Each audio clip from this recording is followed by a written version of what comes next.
Assalamualaikum warahmatullahi wabarakatuh. Bismillahirrahmanirrahim. Alhamdulillahillazi hadana lihaza wa ma kunna linahtadiya laula an hadanallah. Wassalatu wassalamu ala asyrafil anbiya'i wal mursalin Sayyidina Muhammadin wa ala alihi wa sahbihi ajma'in. Subhanaka la ilma lana illa ma 'allamtana innaka antal alimul hakim. Rabbi yassir wa la tu'assir wa tammim bil khair. Amma ba'd. Alhamdulillah, syukur kita kehadrat Allah Subhanahu wa taala pada pagi ini, kesempatan yang baik dalam kita berada dalam suasana mungkin banjir pun tak banjir lagi dah. Permulaan banjir lah gambarnya. Hujan yang hampir 2 hari 2 malam dah. Hampir 48 jam lah.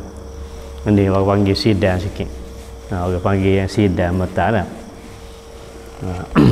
Air pun banyak dah bertakung tu.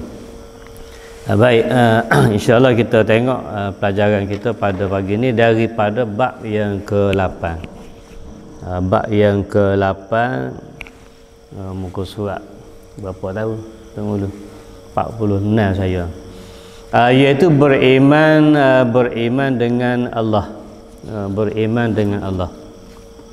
Daripada beriman dengan Allah, daripada tajuk dia mengenal Allah, cara mengenal Allah dan juga al-asmaul husna. Daripada bab yang ke-8 pada kitab kita Asas Akidah Islam, iaitu tiap-tiap orang Islam yang sudah mukallaf. Di sana ataupun dalam perbicaraan dalam bab fiqh antaranya ada kita jumpa mukallaf tak? Lama lah kita cara mukallaf ni. Panjang umur kita ni puluh-puluh tahun dekat sebut semua mukallaf. Iaitu bagi setiap orang yang sudah mukallaf. Maknanya orang yang mukallaf ni orang yang dipertanggungjawab perintah agama. Dalam hukum syariat yang dah kita baca awal dulu, disebut dalam kitab ni ada 8 ataupun setengah kitab dia sebut 5. Ya, yang hukum syarak tu wajib, sunat, haruh, makruh tak? Kemudian haram, dan dalam sebahagian kitab dia tambah halal, sah dan batal tak? Ada yang sebut 5, ada yang sebut 8. Betul belaka lah, tak ada salah ke apa tak? Ada kitab dalam kitab Al-Misbahul Munir dia sebut 5. Tu guru Haji Bunuk Payung lah. Ya, 5 ada setengah 8, tak apalah. Jadi daripada mukallaf ni ditaklif hukum syarak tu. Terutama sekali perintah wajib, perintah-perintah yang Allah Ta'ala sebut tu. Yang pertama juga daripada mukallaf juga, selain daripada tu wajib mengenal Allah. Untuk kita nak lengkapkan sifat sebagai Islam, mukmin itu, mukmin dan juga muslim, yang pertama mengenal Allah yang mencipta seluruh alam. Jadi mengenal Allah ini adalah wajib, bukan masuk hukum sunat ataupun haruh dak. Mengenal Allah ni, nak kenal Allah ni adalah perintah wajib.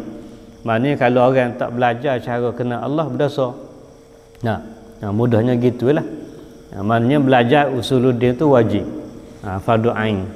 Cuma dia adalah peringkat mana hak masuk bahagian wajib, peringkat mana masuk hak bahagian fardu kifayah. Ada juga fardu kifayah sama dengan hukum syarak, sama dengan fiqh itulah. Dalam bab fiqh tu sembahyang fardu tu wajib, sembahyang jenazah tu fardu kifayah, contohnya begitu. Maka dalam ilmu akidah juga mengenal Allah itu wajib. Ada pun peringkat atas sikit lagi dalam sifat-sifat yang tinggi-tinggi kita belajar sikit lagi tu, bab-bab yang agak sukar sikit tu tak? Siapa kau kam mupasi kam mutasi kau contohnya lah tak? Oh ada lagi main sebut kam pula Mufassil tak mutasil lagu mana pula lah dah. Hak bahasa gumik-gumik sikit tu. Sebahagian daripada ilmu usul tu jadi fardu kifayah. Maknanya sebahagian daripada ahli qaryah kita, ahli kampung kita ataupun orang masyarakat kita ni yang tahu dah. Ada yang tahu ataupun yang keluar belajar ilmu tu, maka seluruh kampung tu selamat daripada dosa. Tapi kalau semua tak tahu belaka juga, semua tak belajar belaka juga, berdosa belaka. Tu kaedah fardu kifayah. Jadi kita pun rasa yakinlah daripada kelompok masyarakat satu-satu kampung qaryah ni ada orang mahir usuluddin. Ada orang mahir ilmu akidah ni. Jadi maknanya kita selamatlah sebahagian tu. Sebab kita ni duduk main asar bawah sebahagian masyarakat. Pada peratus besar masyarakat 90 ke 95 ke 80 ke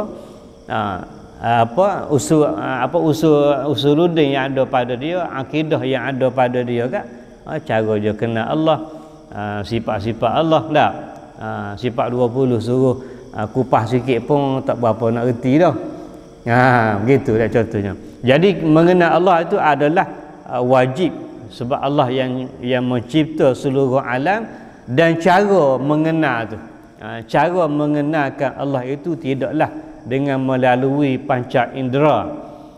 Sebab cara kita kenal Allah ni bukan hanya melalui panca indera, ikut mata ke, ikut telinga, ikut hidung, ikut mulut kita, kaki tangan. Panca indera yang sejahtera hawas ni. Kita ni ada panca indera yang sejahtera, panca indera yang sempurna. Dia panggil sejahtera hawas. Maka orang yang sejahtera hawas, panca indera yang biasa kita ada ni, maka wajib. Dalam hukum sembahyang dulu dia sebut orang buta tuli tak wajib. Tu contohnya.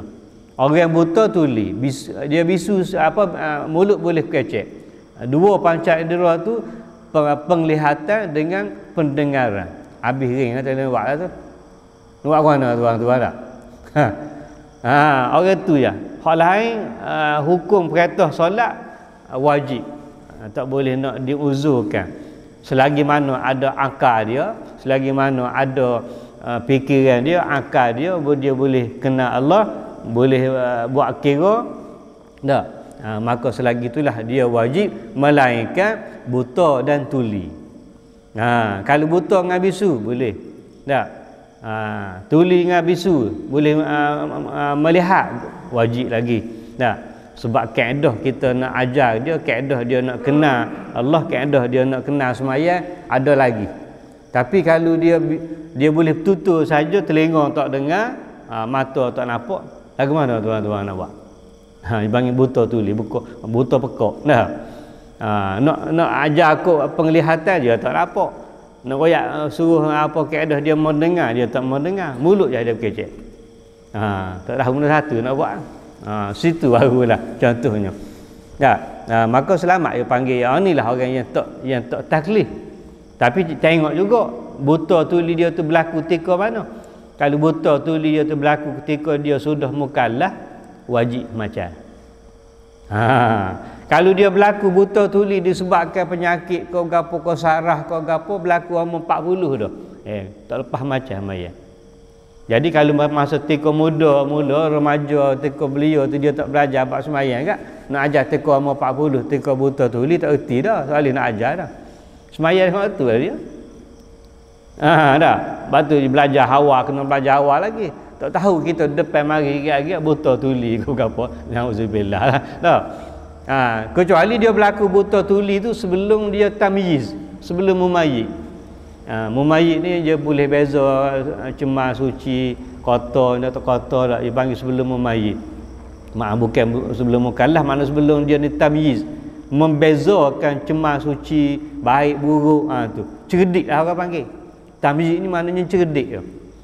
Kalau dia berlaku sebelum tu tak apa. Tak apa maknanya tak wajib. Tapi kalau berlaku selepas dia cerdik dah, dah umur 20 tak cerdik apa-apa, umur 40 tak cerdik lagi ke? 40. Bini pun pandai dah belakang tu. No. Cari makan dengan bini reti belakang. Tak dia kata tak mukalah lagi, tak tamyiz lagi. Berani je letak dia. Berani dia hukum dia ni, dia tak cerdik lagi umur 45. Nak elok daripada perintah sembahyang yang sebenarnya. Itu dia royak kata tak cerdik tu. Kalau bab lain je tu dia cerdik belakang. Malu ngaku kat gaya bodoh ni. Ngaku kat bodoh dia bukan main malu. 45 bodoh lagi dia kata. Bab ni. Malu sakanlah. Jadi kerana nak elok bab semaya tu Allah macam-macam dia buat alasan lah. Maka kaedahnya tak diuzurkan dalam bab solat. Begitulah dalam bab kenal Allah ni. Bila dah cerdik lah, mari tamyiz, tambah lagi dia dah mukallaf, dipertanggungjawab. Mukallaf dia akil balik cukup siapa umur tu. Dia Islam tu wajib lakon dah. Islam akil balik tu syarat perintah seperti mana perintah sembahyang juga. Maka dia kenal Allah, maka cara dia tidak melalui panca indera seperti mata, seperti telinga. Bukan melalui itu. Mata ke telinga tu kita dengar, kita tengok, itu asbab dia, cara dia. Sebab-sebab juga. Tidaklah dengan 100% melalui itulah maksud dia yang dia nak sebut tu. Dan tidak dapat pula dikaji melalui akal fikiran semata-mata, tambah lagi kalau akal. Sedangkan Allah Ta'ala beri akal kepada kita ni hebat dah, tinggi dah. Laqad khalaqnal insana fi ahsani taqwim. Itu tandanya akal tu paling tinggi. Yang membezakan kita di antara makhluk-makhluk lain atas muka bumi ni akal. Tak ada akal sekarang, tak ada lah. Sebab tu akal tu disebut masuk dalam syarat sah sembahyang. Syarat sah solat berakal. Orang gila tak sah, orang gila tak wajib. Syarat wajib juga. Syarat wajib solat tu berakal. Orang tak ada akal mana dia wajib? Kalau dia dia gila, biar ke dia lah. Gila ni kan ikut kehidupan dia. Dia duduk tengah hujan banjir ke ni boh gini tak sejuk-sejuk dia. Kita ni kan tak boleh kena hujan sikit sejuk sakit kepala lalu dia tak ada gapo. Gimari tengah hujan tengah bergapo, tak ada berjeruk puk, tidur kaki lima pula. Tak ada orang selimut pun dia. Tak ada main-main gapo pun dia. Segar mega esok bangun cok apa kedai kopi tu. Minta nasi belauk lah pinggan. Minta nasi dah sepinggan, lapar nasi. Lapar je suruh juga je lapar. Berasa jugaklah Tuhan jadi lah moga jangan nak bergerak kan, mesti dia tak terasa lapar juga, terasa nak makan juga. Tapi dia tak mikir pun kalau orang beri dia lagu mana makan ni, punya makan macam tu. Asal beri dia. Biar tawar dia makan, biar masing punya makan tu. Darah tak naik, biar masing perak dia pun. Dia makan macam. Biar nasi ikan bekok je makan. Dia tak kira. Itu baru sebab akal. Maka dengan akal juga dalam ilmu usuluddin ni bukan kita kaji dengan akal. Oleh kerana tu orang kaji dengan akal saja semata-mata susah. Dia ikut logik akal akhirnya rosak akidah. Hari ni orang berpandu pada akal ya sahaja. Nauzubillah. Ni akhir-akhir ni juga banyaklah isu-isu akidah, isu-isu orang-orang hebat dah. Tak sebut nama lah kadang-kadang dah. Jadi kalau orang ni boleh ditegur tu, boleh ditegur lah. Dia tak boleh nak ditegur tu, nauzubillah. Lagu mana nak kaedah, nak betulkan dia tak tahu. Kalau tu duduk luar negara, sedap lagi dia kecam, sedap lagi dia buat kerja, berangan. Dah lah tak balik Malaysia, duduk luar negara. Duduk balik Thailand tu. Macam-macam dia buat perangai dah. Macam-macam lah dia push dalam media hotline ni lah. Dengan Telegram, dengan WhatsApp, dengan YouTube. Apa? Sebab dia rasa megah lah gamaknya. Dia kaya, ada naik apa ni kak. Tak sedar dah. Buatlah je buat gapo. Kadang-kadang cakap pun terlanjur bercakap. Dia sifatkan Allah Taala supaya kita juga makhluk. Tapi bila orang tegur kak, kalau dia sedar, dia taubat. Baguslah kalau gitu kak. Mungkin dengan jahil dia sebut gitu kak, sebut dengan jahil. Ada orang perbetulkan alhamdulillah kalau dia boleh taubat, dia kembali semula, mudah-mudahan Allah Taala terimalah. Melainkan selagi jangan dia syirik pada Allah Taala. Nah, itulah ayatnya, kena kenal Allah, bukan boleh kenal dengan akal. Kalau kita kenal dengan akal, Tuhan ni kaji dengan akal, Tuhan ni supaya bagai-bagai gitu, ke benda-benda gitu, makhluk alu kau Tuhan tu. Nah, Allah ni makhluk alu juga kau. Makhluk alu bunyi makhluk alu. Ya, ada kuasa kau makhluk alu ni untuk jadikan apa bulan bintang, langit bumi, dan sebagainya. Lemahlah makhluk ni. Dan oleh kerana tu adalah suatu zat yang tidak termasuk. Allah ni adalah zat. Zat ni dia kata yang tak termasuk dalam lingkungan benda-benda hak mana-mana ada hak dalam alam ni, tak masuk sikit apa. Sebab dia satu zat. Sikit lagi kita sebut zat tu. Satu zat, dia satu zat yang tidak ada pun perbandingan dalam alam. Dalam alam ni, sebab alam tu sendiri bila sebut alam adalah makhluk. Bila sebut alam dia adalah makhluk, maka makhluk ni dia rosak. Makhluk ni dia binasa, dia fana. Dia tidak baqa, dia tidak kekal. Adapun sifat Allah dalam sifat 20 yang kita belajar itu, Allah Taala sifatnya baqa. Fana itu sifat mustahil. Mustahil Allah Taala binasa. Maka makhluk tu namanya dia binasa. Maka Allah ini adalah satu zat. Maka zat ni yang kita belajarnya, zat Allah Ta'ala ni dia tidak berbelah-belah. Zat Allah Ta'ala ni esa tunggal. Zat Allah Ta'ala tu adalah tunggal. Misal kata kita kata ginilah, botol ni bandingnya seperti satu zat, diri botol. Botol ni satu diri dia. Tapi botol ni sendiri adalah makhluk. Janganlah ada orang samakan Allah Ta'ala tu dengan botol. Botol ni satu zat. Tapi maknanya kita kata diri dia. Maka Allah Ta'ala dia ada diri dia. Tapi diri Allah, zat Allah Ta'ala ni tunggal. Adapun zat benda ni makhluk ni panggil zat juga, tapi dia terdiri. Tu. Dia terdiri daripada pelbagai jisim, pelbagai benda. Dia bulat, dia bertudung, dia licin, dia bergerak ke, dia ada benda-benda lain ke, dia bertulang, bersisik dan sebagainya. Pak segi lepeh bulat, tu hak yang kita sebut tu. Maka hak kita sebut itulah dia panggil makhluk. Adapun zat Allah Taala ni dia esa pada sifat, esa pada perbuatan dia, dan esa pada af'al dia, pada sifat dia.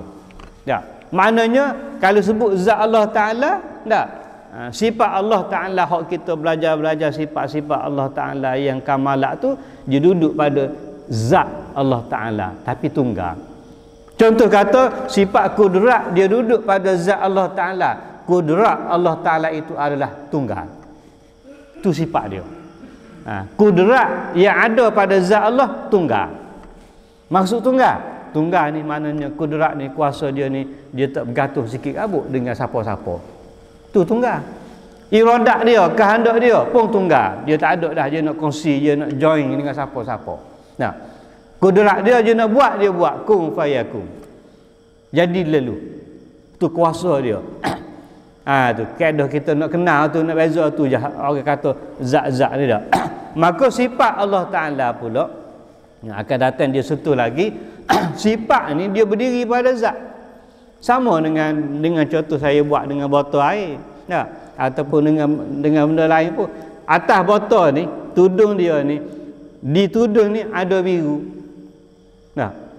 Ni dia panggil sifat duduk pada dia pula. Biru ni, sifat ni kita nak ambil daripada tudung pun tak boleh. Waktu ambil daripada dia. Acuk kita ambil biru tu, waktu ambil pada tudung botol, keluarkan biru. Tak ada nak keluar ke tak? Rendangkan dia, rendang kelawak, rendang bahan kimia ke apa. Dia habis hilang biru, dia ada warna lain pula. Gapo kelabu. Jadi kelabu. Ambil kelabu tu pula waktu ambil. Keluarkan kelabu dah. Contohnya dah. Keluarkan kelabu tu. Dia ada warna lain pula. takkanlah daripada tudung, daripada benda tu tidak ada sifat. Jadi sifat tu tuan-tuan dia duduk pada zat. Piyah kita putih. Dah. Putih tu sifat bagi ku piyah. Nama sebab dia putih. Kita nak heret putih, nak ambil putih piyah suri tarik dari piyah putih. Pas ada orang nak apa? Habislah putih waktu baik. Mungkin ada warna hitam pula. Kau tinggal tu. Ataupun kelabu kelala situ. Nak. Maka sifat Allah ni dia tunggal. Esa. Gitu je kaedah. Jadi esa maknanya tunggal. Esa tu juga tunggal dia ni tidak berbilai-bilai. Tidak bersusun-susun. Kalau bisa kata dengan sifat dia tak bersusun, tak bertulang, tak berdaging, tak berjising, tak berjiring, tak segala-gala. Bukan atom, bukan apa. Tidak segala-gala maknanya bukan makhluk. Kalau boleh disifatkan gini, gitu, jadi makhluk. Sikit ya sifatnya. Makhluk lalu. Sebab itulah disebut laisa kamitslihi syai'.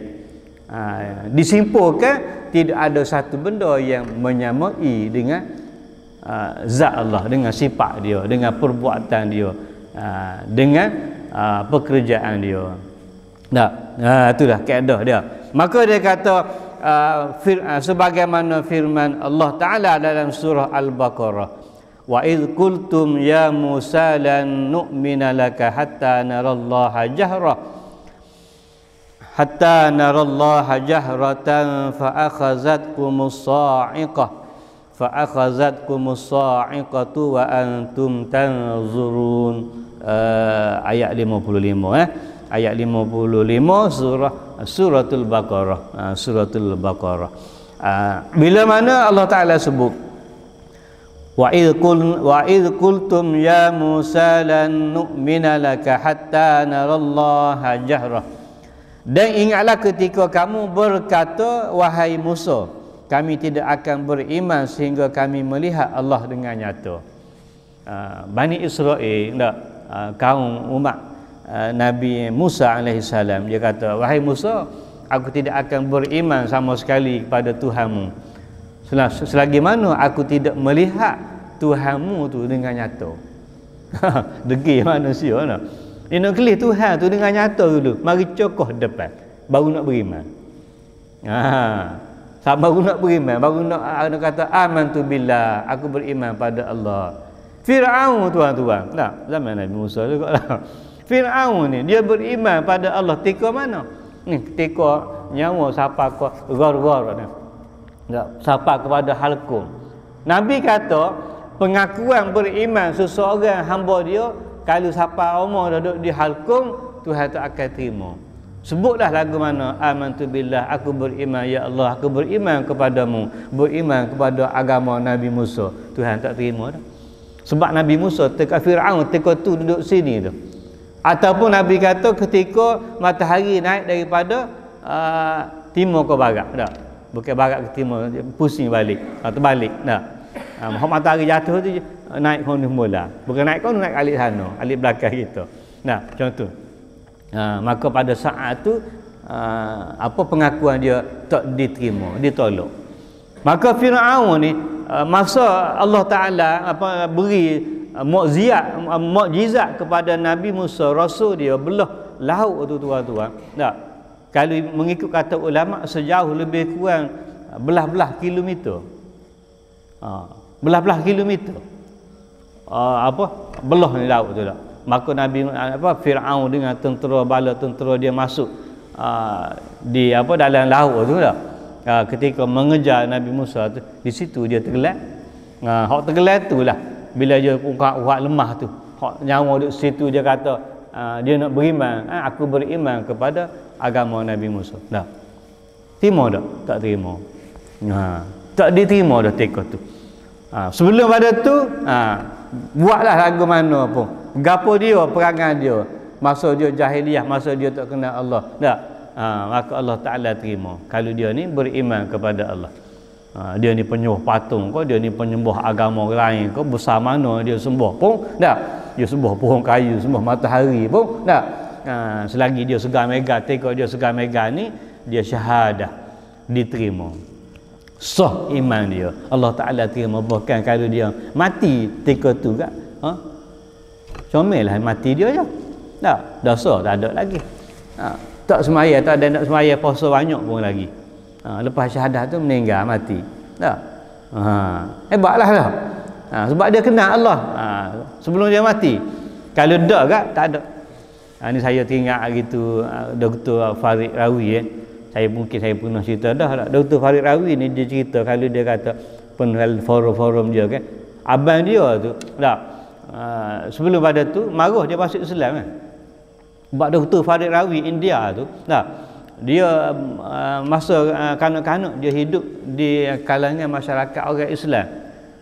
Dia pergi main surau tempat saya sayang dia orang Islam duduk ngaji Quran, dia pun duduk main atas surau tu juga balas soh tu kalau kita kata.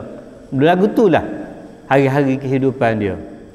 Maka akhir sekali bila tu kan dia pun ikut perangai budak-budak Melayu ni orang Islam ni dak. Semayang boleh ngaji, berpandai dah. Masuk Islam rekahnya dak. Abang dia lah, tapa dia. Abang dia. Tapa, marah. Marah masuk Islam. Maknanya siapa gitu dak. Tapi siapa bertahun-tahun dia kata lebih ke berapa tahun. Dia ni putus hubungan. Satu hari tu abang dia telefon dia. Abang dia telefon dia kata Rawi. Jadi dia terkejut aja kayak. Sebab selepas dia peluk Islam ni tidak ada orang panggil dia telefon ke apa panggil dengan Rawi. Semua panggil dengan Farid. Dia kata nah, sekarang dia dah ketua ya. Panggil dengan Farid, panggil Farid. Tadi tak ada orang panggil Rawi tak ada. Jadi abang dia panggil telefon kat Rawi. Jadi dia panggil fikir. Siapa dia panggil dia Rawi? Tak lain tak bukan dia cakap suara abang. Abang je. Abang kat mana ya? Nah. Aku nak jumpa kamu tu Rawi dia kata. Jumpa kamu. Sebab apa? Kena masuk Islam. Nah. Itu. Tunggu abang tunggu situ. Saya pergi dia. Abang ni masuk Islam. Lebih kurang sekejap. Ibu dia masuk Islam. Ibu dia masuk Islam berapa bulan tersilap. Lupa saja hak cerita dia tu. Sekejap ibu dia meninggal dunia. Nah. Masya-Allah tuan-tuan tak. Maknanya sekejap masuk Islam. Kalau kita kata ni sebuah masuk Islam dekat Allah 3 bulan buat apa? Tak, bukan 3 tahun, bukan 30 tahun. 3 bulan, 6 bulan, dah setahun. Tak ada dosa pun lagi. Nah, baru kenal Islam, baru nak belajar kenal Allah, baru nak belajar sifat-sifat 20, baru nak belajar sembahyang. Toteh orang panggil baru. Dak. Dia mengata toteh. Berjalan rebuh lagi. Orang panggil bangun rebuh. Baru nak kenal sembahyang, baru nak kenal sejadah, baru kenal masjid. Tiba-tiba Tuhan panggil dia, masya-Allah. Dak. Cemburu kita dengan dia. Nah. Cemburu kita dengan dia. Kita ni hak hidup lama ni, 60 tahun, 40 tahun, 50 tahun dah ni. Dak. Banyak mana dah kita buat. Tak, ibadat dosa pun ada. Ibadat mungkin sikit. Tu yang kita minta ampun dengan Allah Ta'ala. Kita nak mati, kita nak jumpa dengan dia dah. Dalam keadaan ya Allah aku ni nak mati denganmu, ya Allah aku takut kalau sekiranya engkau tidak ampunkan dosa aku. Tak, ampun apa? Ampunkan dosa-dosa aku ni sebelum kita ni berjumpa dengan dia. Kita minta dengan dia gitu. Ya Allah, jangankan kamu matikan aku di saat dosa-dosa aku tidak engkau ampunkan. Kita tak usah mati ketika dosa kita ni Tuhan tak ampun lagi. Kita nak kita mati tu Tuhan ampun dah dosa kita. Barulah kita alik sana ni tak susah cara. Dalam kuburnya pada masyarnya titian siraknya hendak panjang lagi perbicaraan. Ni kemarin seorang sahabat sekolah lama 40 tahun lepas dulu meninggal dah. Begitu pergi dengan baik juga, hari Jumaat dah. Sakit agak lama juga. Meninggal. Ustazah dah, kafar. Meninggal dah tua-tua dah. Keluar kampung keluar tu. Baik. Maka dia kata lantaran itulah fa akhazatkumus sa'iqah wa antum tanzurun, lantaran itulah dia kata kamu disambar peti sedangkan kamu tidak menyaksikan. Tengoklah. Umat tu dulu ni. Dia siapa dia ni dia nak tengok Tuhan dulu dengan nyata baru nak beriman. Tuhan tunjuk dengan apa disambar peti dengan Tuhan apa bukit tu Sina tu hancur. Nabi Musa tu pasal. Tu baru Tuhan nak sebut nak tunjuk zat dia, kuasa dia. tunjuk bagi tahu pada Nabi Musa, nak tengok zat diri aku pandai bukit Tusina. Nak. Tuhan tunjuk zat dia, kuasa dia, kekuasaan Allah Taala lebur bukit Tusina. Nak. Pasal Nabi Musa. Nak. Tu baru nak tunjuk waktu, nak tunjuk diri Tuhan, diri zat Allah Taala. Tak tahu lah tu. Jadi orang-orang kafir ni dia nak kelih zat dulu, nak kelih cokor supaya patung Buddha dulu. Baru nak beriman. Tapi gitulah nikmat kita orang Islam, orang beriman, kata ulama dalam sebahagian kitab-kitab tu, antara nikmat yang terbesar dalam syurga, penghuni syurga ni melihat zat Allah. Itulah. Nah. Hari ni tak boleh nak tengok zat dia. Tak boleh nak tengok zat Allah Taala, tak benar. Rasul sendiri tak boleh kelih. Kalau dak kat Allah Taala bagi tengoklah pada Rasulullah, pada Nabi Ibrahim, pada Nabi Musa, pada Nabi Isa. Dak, bagi tunjuklah. Tunjukkanlah diri dia. Dah. Hatta Rasul dia sendiri pun tak boleh nak tengok. Sebab diri zat Allah Taala. Esoklah kata ulama. Maka cara nak pandang tu pula dalam syurga tu nikmat yang besar melihat zat Allah Taala pun tak ada kaifiat lagu mana cara melihat pun tak disebut oleh ulama. Bagaimana melihat pun tak tahu lagu mana melihat. Tak boleh nak royak, jangan kata lah ni boleh lah royak. Pakar gini ke pakar gini jempek mata kau tak ada kaedah melihat. Dia yang maha tahu, dia yang maha mengatur. Tu sudut kupah tu mari kita tengok lagu mana. Tapi kata setengah tutup guru dia kata tak nak tengok. Tak apa, tak sudut balah lah. Janji kat masuk syurga belaka. Boleh tengok tak boleh tengok tu bukan hak kita nak balah. Asal janjinya semua kita ni beriman pada Allah, hari akhirat esok senang duduk syurga belaka. Situ belaka duduk. Boleh tengok rezeki lagi. Tak boleh tengok pun duduk dalam syurga dah. Pelik apa ya? Hak tu pun main balah juga. Tak habis-habis hak balah. Hal ni baloh, hal tu baloh, harga ni baloh, harga ni baloh. Kedia ni kak, orang-orang hebat pun baloh juga. dalam bab agama. Setengah tu dia senyap gitu, setengah tu dia balah balik. Mula ni zaman boleh balah. Ni dia balah dengan gua ni ya, balah dengan YouTube. Balah dengan apa TikTok. Macam-macam. Tak boleh duduk saja. Tak kena legak tegur ataupun dia sindir dia kata tu pun balah balik.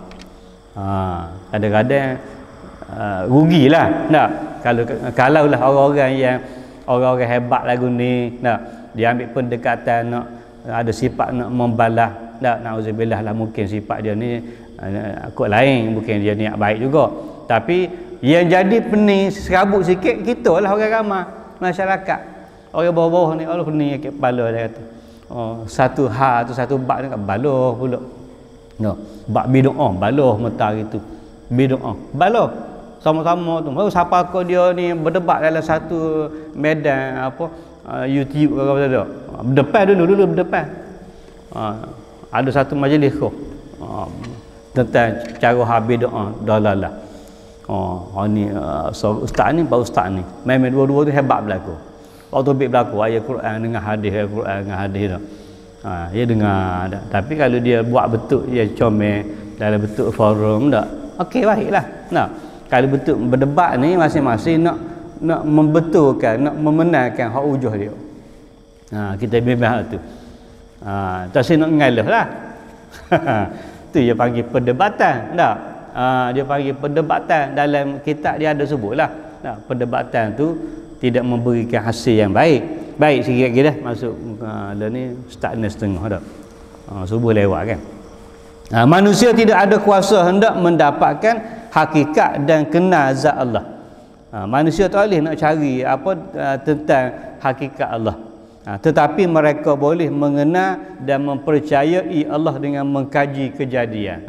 Kita cara nak kenal Allah, nak tahu hakikat dia, tak dapat. Tak, melainkan kita boleh kenal Allah, mempercayai Allah ni dengan kita kaji bulan bintang, kaji hak mana-mana makhluk duduk depan kita, pohon kayu, bumi dan sebagainya, cakrawala tu boleh kaji.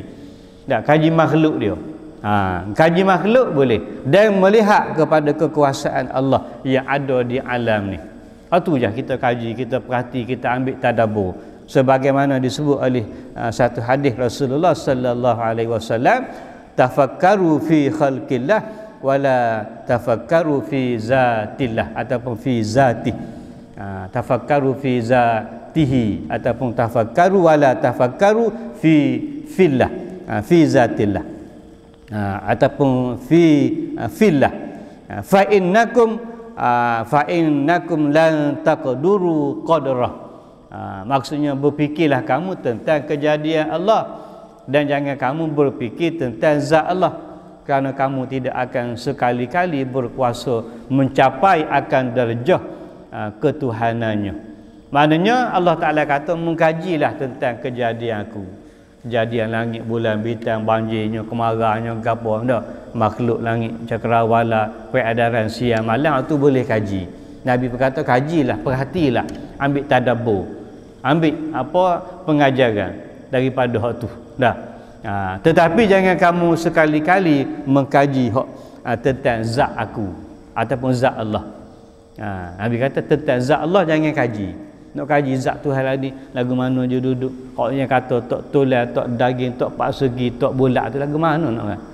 Kajilah siapa mati, siapa kiamat tu akan dapat hakikat kejadian Allah Ta'ala. Gagal semua.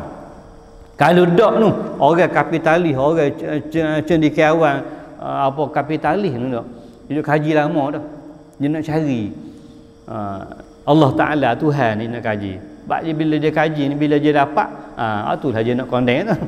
Tak akan dapat. Tuhan sama sekali tak akan dapat. Naiklah je langit, habis melepasi langit pun tak akan jumpa. Dia nak kaji tentang zat Allah ataupun diri Allah. Fa innakum lan taqduru qadrah. Sebab dia kata kamu tidak akan sama sekali akan mencapai darjah ketuhanan itu. Maknanya tuan-tuan, itulah tingginya sifat Allah, tingginya zat Allah, tingginya perbuatan af'alullah, tinggi, tunggal. Itulah yang memberi satu keyakinan yang kitanya ada sifat istiqamah dalam agama kita, agama Islam yang benar ni. Innad dina indallahil Islam. Agama yang diredai di sisi Tuhan, di sisi Allah adalah Islam. Tak ada dah, kita tak tukar dah. Sampailah kita mati, sampai kita bercerai ruh dengan jasad, kita pegang hal tu. Sebab itulah yang menjamin kesejahteraan kita di hari sana, di hari akhirat, dunia akhirat. Dunia kita senang, akhirat kita senang. Seperti tubuh kemarin takwa tu, dunia kita sejahtera, kita baik, akhirat pun lebih-lebih lagi kita dapat kebaikan, kesenangan. Kalau orang takwa tak ada, dunia susah dah, akhirat lebih lagi lah mengalami kesusahan. Dalam khutbah yang kita sama-sama hayati kemarin tak? Dan kita berhenti setakat tu cara-cara mengenal Allah. Dengan dia sebut di dalam kitab dia ni ada dua cara, gunakan akal dan gunakan dengan mengetahui nama-nama Allah yang elok-elok. Qala wallahu subhanahu wa ta'ala a'lam. Boleh tu tak? Ya, kena lebih sikit lah. Kalau subhanallah sikit, buku 7 berhenti dah. Subuh tak ada nama sangat ni, curuh tak nampak ni. Curuh nampak ni kat mula nak makan nasi lauk tak? Makan roti cana. Auzubillahi minasyaitonirrajim. Bismillahirrahmanirrahim. Alhamdulillahirabbil alamin wa bihi nasta'in wa la 'udwana illa 'alal zalimin. Radina billahi rabban wa bil islam dina wa bi Muhammadin nabiyyan wa rasula. Allahumma inna nas'aluka 'ilman nafi'a wa rizqan mubaraka wa 'amalan mutaqabbala. Rabbana atina fid dunya hasanah wa fil akhirati hasanatan wa qina azabannar. Wa sallallahu ala sayyidina Muhammad wa ala alihi wa sahbihi wa sallam. Walhamdulillahi rabbil alamin.